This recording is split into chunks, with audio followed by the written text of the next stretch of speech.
नमस्कार दोस्तों, स्वागत है आपका DPSC एकेडमी ऑनलाइन प्लेटफॉर्म में। मैं हूं बालेंद्र सिंह। दोस्तों, आज हम हिंदी के अंतर्गत उपसर्ग के बारे में पढ़ेंगे। उपसर्ग की परिभाषा के बारे में जानेंगे, कितने प्रकार के उपसर्ग होते हैं उसके बारे में भी जानेंगे। तो सबसे पहले जान लेते हैं कि उपसर्ग क्या होते हैं। तो उपसर्ग वे शब्दांश होते हैं जो किसी शब्द के प्रारंभ में लगकर उसके अर्थ में कोई न कोई परिवर्तन ला देते हैं या उसके मूल अर्थ में एक विशेषता ला देते हैं।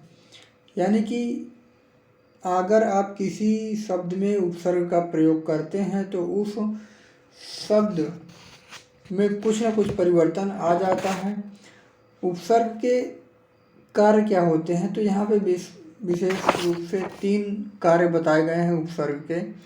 जैसे अगर आप किसी भी शब्द में उपसर्ग का प्रयोग करते हैं तो या तो उस अर्थ में कोई परिवर्तन नहीं आएगा या फिर उस शब्द के मूल अर्थ को उपसर्ग उल्टा कर देते हैं या फिर शब्द के मूल अर्थ में एक नई विशेषता ला देते हैं। तो यहाँ पे हम कुछ उदाहरण के माध्यम से समझने की कोशिश करेंगे कि किस प्रकार से उपसर्ग कार्य करते हैं। यहाँ पे जैसे देखिए, एक शब्द है गमन। ये मूल शब्द है। गमन का मतलब होता है गया, जो जा रहा है, जाने वाला है। वहीं पे अगर इसमें हम आ उपसर्ग लगा दें तो हो जाता है आगमन। आ उपसर्ग अगर इसमें हम लगा दें, ये मान लीजिए शब्द है गमन, गमन, ठीक। इसमें हम आ उपसर्ग लगा दें, अगर मूल शब्द आपका है गमन, इसमें जब हम आ शब्द लगा देते हैं, आ उपसर्ग लगा देते हैं, तो आपका बन जाता है आगमन। आगमन मतलब आना और गमन मतलब जाना। तो एक प्रकार से उपसर्ग लगने से इसके अर्थ, इसका जो मूल अर्थ है वो उल्टा हो गया। इसी प्रकार से हम जानेंगे किस प्रकार अर्थ में एक नई विशेषता ला देते हैं। तो शब्द हैं जैसे जय हो गया, इसमें हम परा उपसर्ग लगा दे तो ये पराजय हो जाता है। भाव में परा लगाएंगे तो पराभव हो जाएगा। धीन में परा उपसर्ग लगा दें तो पराधीन हो जाएगा। यानी कि कुछ न कुछ अर्थ में परिवर्तन आ जाता है, इन्हें हम उपसर्ग कहते हैं। तो जानिए दोस्तों, जानते हैं यहाँ पे कि उपसर्ग कितने प्रकार के होते हैं। उपसर्ग मुख्यतः 3 प्रकार के होते हैं। संस्कृत के उपसर्ग होते हैं, हिंदी के उपसर्ग होते हैं और उर्दू के उपसर्ग होते हैं। तो संस्कृत में मुख्यतः 22 उपसर्ग होते हैं। वहीं पर हिंदी के उपसर्ग जो बताए गए हैं वो हैं आपके 10, उर्दू में आपके 19 उपसर्ग बताए गए हैं। तो यहाँ पे हम जानेंगे कि संस्कृत में आपके 22 उपसर्ग कौन कौन से हैं और उन उपसर्ग का मतलब क्या होता है। तो आपकी ये है संस्कृत के उपसर्ग। पहला है अति। अति का मतलब होता है बाहुल्य, अधिक या उस पार। अति धन अधिक, अत्यधिक। अत्यधिक का मतलब होता है ज़्यादा। अधिक में आप अति उपसर्ग लगाएंगे तो वो हो जाता है आपका अत्यधिक। तो यहाँ पे आपको जो कि PCS या किसी भी परीक्षा में इम्पॉर्टेंट होता है, तो यहाँ पे आपको ध्यान रखना होगा ये जो उपसर्ग है इसका हिंदी में क्या मतलब निकलता है। तो अति का मतलब होता है बाहुल्य, अधिक या उस पार, ये अति का मतलब होता है। वहीं पे अधि का मतलब होता है सामीप्य, ऊपर या श्रेष्ठ। अनु का मतलब होता है पीछे, साथ या समान। अप का मतलब होता है दूर, हीनता या विरुद्ध। वहीं पर अभि का मतलब होता है ओर या सामीप्य, अभिमुख। ये आपका शब्द है जिसमें अभि उपसर्ग लगा हुआ है। वहीं पे अव, अव का मतलब होता है दूर या नीचे। आ का मतलब होता है तक या कम या इधर। उत या उद का मतलब होता है ऊपर या उन्नति। वहीं पर उप का मतलब होता है निकट, सहायक या छोटा। दुह या दुर का मतलब होता है बुरा या कठिन। वहीं पर दुष या दुख या दुष का मतलब होता है बुरा या कठिन। यहाँ पर देखिए दोस्तों, आपका ये 10 नंबर पर है दु या दुर, वहीं दुष दुख दुष, इन सब का मतलब एक ही होता है, बुरा या कठिन। नी का मतलब होता है नीचे या भीतर। वहीं पर निह या निष का मतलब होता है बिना, बाहर या निषेध। निर का मतलब होता है बिना, बाहर या निषेध।